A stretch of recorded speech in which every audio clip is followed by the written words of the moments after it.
છે કાળિયા કૂવાના મેળીમાંનો કૂવો જે આમાં જો સિક્કા પણ નાખેલા છે. જય માતાજી, રામ રામ બધાને. તો સ્વાગત છે તમારું ફરી એક નવા વ્લોગમાં. તો આજ છે અમે પહોંચ્યા છીએ લાકડિયા કાળિયા કૂવાના મેળીમાં. તો તમને બતાવું કે કઈ રીતનું છે અહીંયા મંદિર.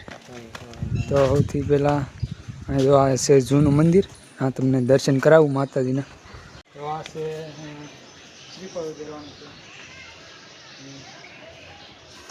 હવેથી હું તમને અંદર લઈને જાઉં જે જૂનું મંદિર છે મેળીનું. ચાલો.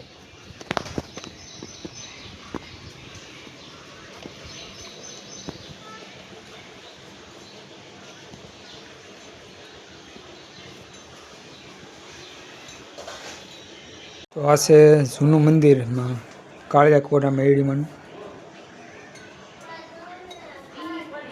હવે હું તમને દર્શન કરાવું જે નવું મંદિર બન્યું છે એ અહીંથી બાજુમાં છે. તો અહીં ના તમને દર્શન કરાવું માતાજીના. તો અહીંયા છે હવન કુંડ. હવે દર્શન કરાવું અંદર. તો અહીંયા બે બાજુ છે માતાજીના બે બોકડા.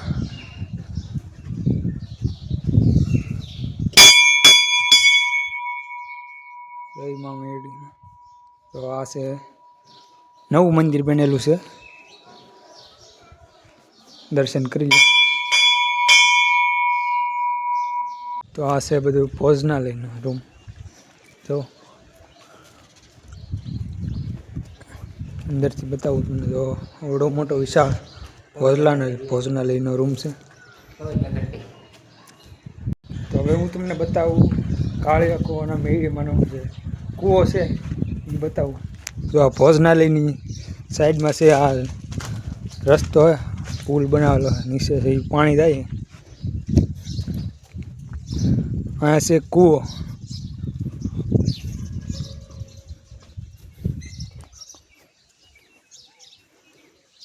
તો આવો છે કાળિયા કૂવાના મેળીમાંનો કૂવો જે આમાં જો સિક્કા પણ નાખેલા છે.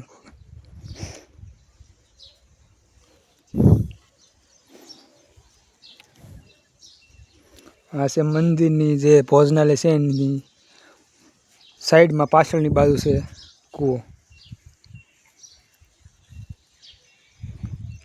તો પાછળથી કંઈક ને આ છે બાજુમાં નવા રૂમ બનાવી. આ રૂમ બને છે એ લગભગ 2-3 વર્ષ થઈ જાય છે. તો આ મંદિરની બહાર તો આવું કંઈક મસ્ત બોર્ડ લગાડેલું છે.